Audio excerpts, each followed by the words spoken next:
What is up, guys? It's DMG here, and today we're going to be doing another instructions video, this time on the 4-3-3 version 3. It's one of the more defensive 4-at-the-back formations and certainly the most defensive 4-3-3 formation out there. Now, a lot of people have been using this in Division 1. I've actually been seeing a lot of defensive formations in Division 1 recently, but this one's by far the most popular, in my opinion, at least from what I've seen, because it is 4-at-the-back, first of all, and it is a version of the 4-3-3. Now again, before we get into it, I'm just going to say again, like I do for every video, if you notice something that you don't like, or if you want to change something, or if you just want to know what a certain instruction will do to a certain player, just let me know down in the comments. Definitely try to help you guys out with that. So just jump right into it, I guess. With the center backs again, change nothing. You never really change anything with that. Now for the right and left back, if you guys know me, you guys know I always have them on stay back while attacking, or at least 90% of the time. This is one of those rare chances, one of those rare things where I have them on a balanced attack.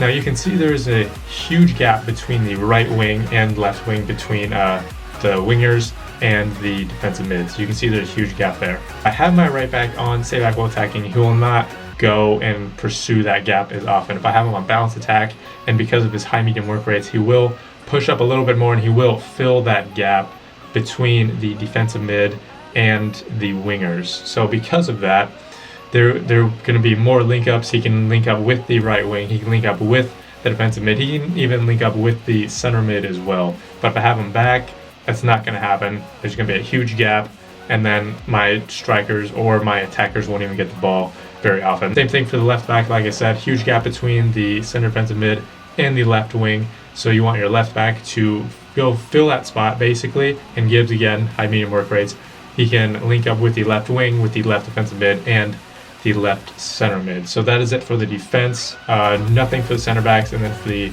right and left back actually. So for the entire defense, nothing, but specifically right and left back, just balanced attack, default settings. Now for the center defensive mids, I have them on stay back while attacking. That's basically linked up with the left and right back. That's kind of, they're interchanging. They play off each other's instructions. For the center defensive mids, I have them on cut passing lanes and stay back while attacking. But stay back while attacking, we will address first, because that left back is making those overlapping runs. I want my defensive mid to kind of sit back if he does make that overlapping run. If my left back or my right back stay back, then my defensive mid will push up occasionally. And again, that's kind of for work rates as well. So Ramsey will push up more often, and Wanyama actually will as well, even though he has medium high. He actually scored a lot of goals, surprisingly, even though he is also on stay back while attacking and cutting the passing lanes. Now usually I don't change anything for defensive behavior, usually it's on balanced defense. I don't have it usually on man mark, I don't have it on cut passing lanes, but recently I played a 4-3-3 false 9, and I had Ramsey at defensive mid, and I had him on cut passing lanes, and he did that very well. Plus, whenever I'm off the ball, or if I'm defending off the ball and the computer's defending it, I will usually try to, not necessarily man mark, but try to cut the passing lanes so then I can intercept the ball and go on a quick counter. So because Ramsey and my other defensive mid, Wanyama, is on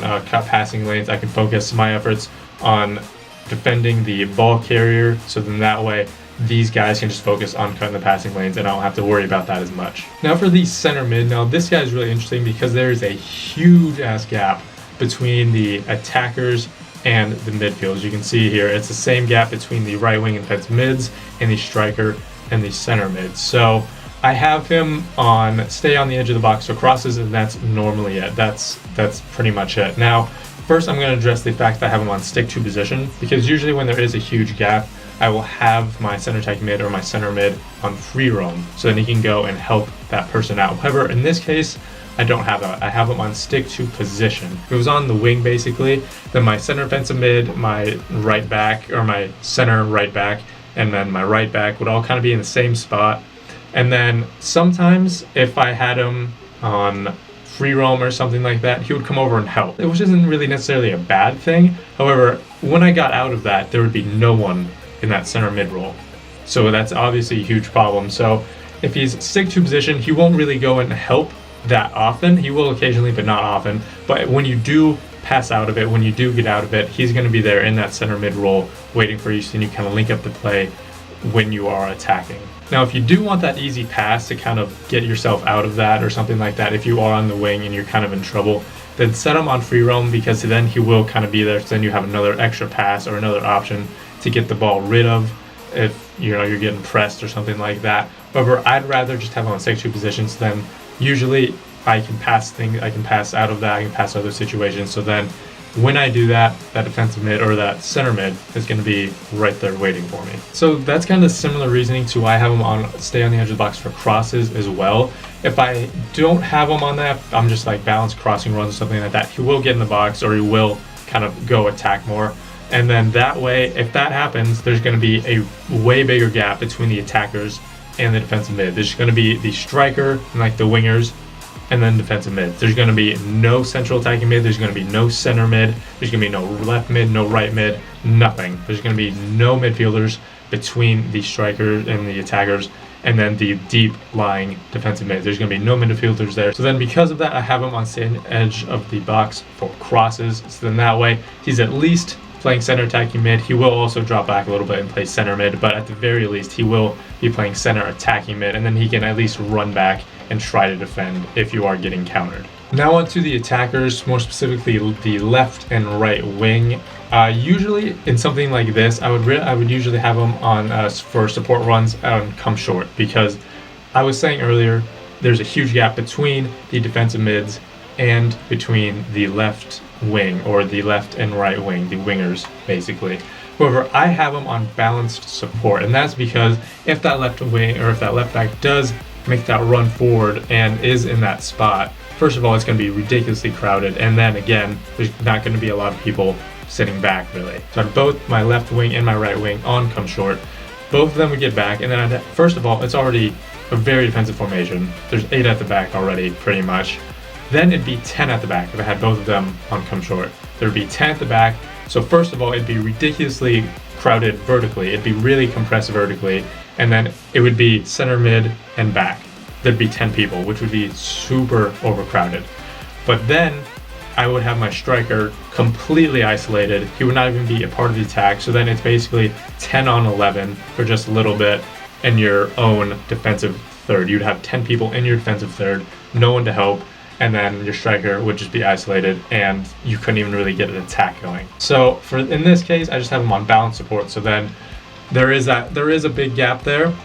However, again, the left and right backs, they can overlap. They can connect those passes between the wingers, between the defensive mids, and with the center mids. So again, left and right wing, I don't have them on anything, and more specifically, I don't have him on come short. I just have them on balanced support. Finally, for my striker, I have him on stay central, and that's kind of the same reasoning with the center mid.